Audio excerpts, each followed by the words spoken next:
Okay, ladies and gentlemen, we would like to introduce from the University of Akron men's basketball program, head coach Keith Dambrot, junior forward Nikola Satanovich, and senior guard Steve McNeese. Coach, if you just want to open with an opening statement about the upcoming season.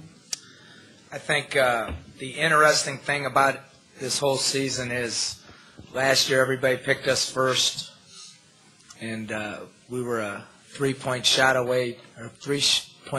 miss away from getting eliminated in the first round the year before we win the tournament. So automatically we were the best team in the league last year, which is kind of interesting. And then this year we lose in the championship game, still have a pretty good nucleus back, and we're no good all of a sudden. So it's just interesting how people's perceptions and perspectives are. I think we have a good team. We have 7 guys back that have all played in big games. Like Steve here has been in 2 NITs, an NCAA, and a CBI. So we have more experience in big tournament games than anybody in the league, really, us and Kent State. So with that being said, we have a big dichotomy between our top 8 or 7 or 8 and our last 7. So we have to get our young kids up to speed. We probably have a little less depth than we've had before at this point in the season, but I think we have a good top 8, and I think those guys will get better as we go. So it makes it a little bit easier. It's a little more clear-cut who's going to play.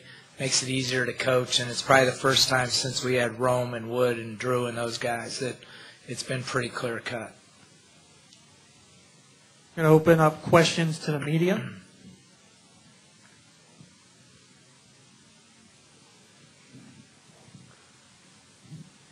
What are your expectations going into your first home game or your first home opener on Friday?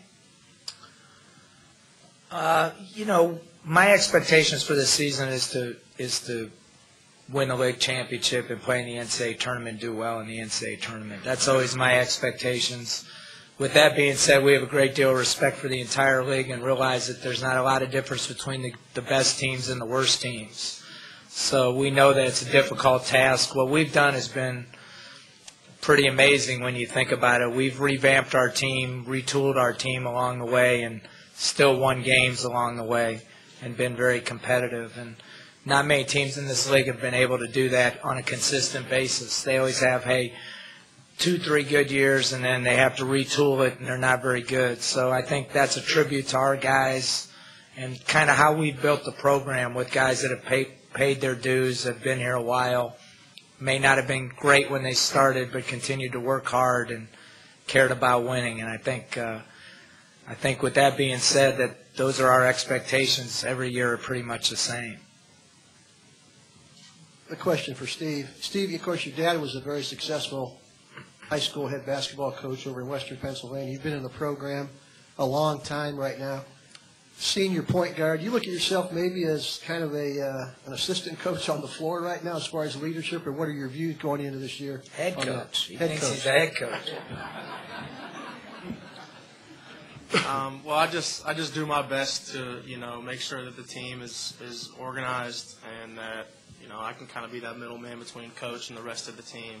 So, sometimes that takes, yelling at a guy. Other times I may have to pick up a guy or just, whatever it takes on a day-to-day basis to be that middleman and do it effectively.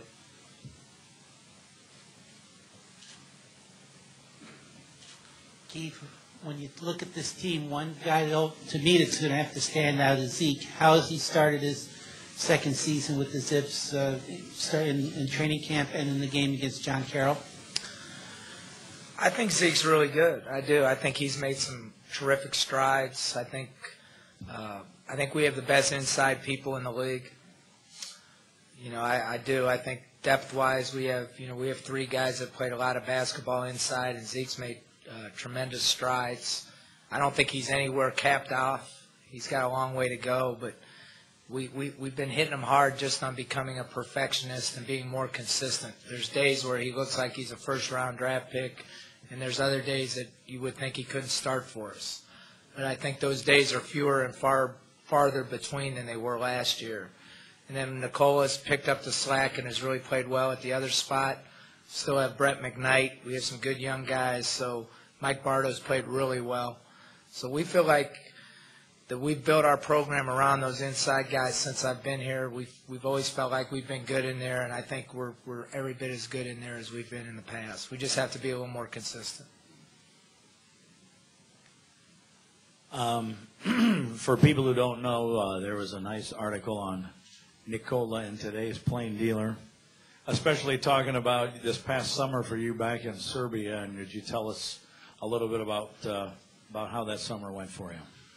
Well, it was a great experience. A lot growing up.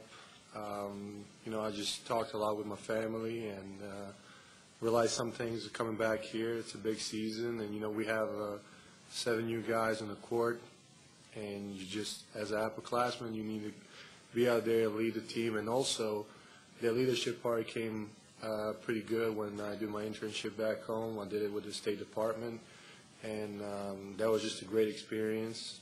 Just to work with those people. They pretty much shape the policies of your country every day. It's a tremendous pressure, but it's just also a great learning curve how to be a leader, how to make tough decisions. And just, even when some things are not going good your way, keep your composure, something the coach has been saying for 2 years.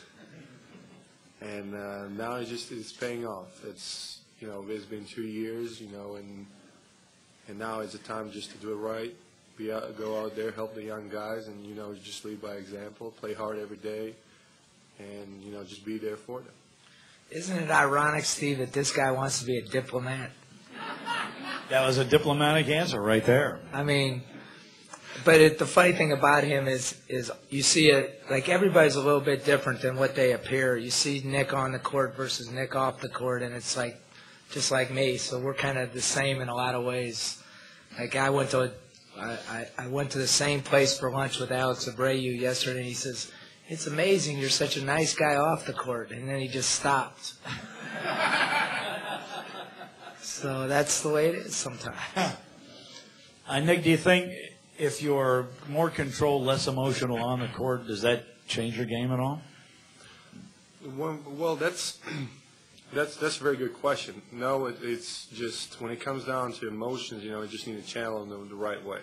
And I was able to do that to the end of my freshman year. And then last year I was like here nor there. And this year it's a much different story. This year it's just, like I said, it was that growing part and realizing what you're supposed to do and how you're supposed to do it. And it's been much, much easier here. I mean, we have Steve and maybe 4 or 5 guys. Like Coach said, 7 guys that, really played. And then you have a bunch of young guys that don't know how to do it. And if I go berserk in practice, that's not good. And I'm an upperclassman. How's that going to look for them? How's that going to show them how they're supposed to do things and how we do it here at University of Akron? So that was a big thing this preseason.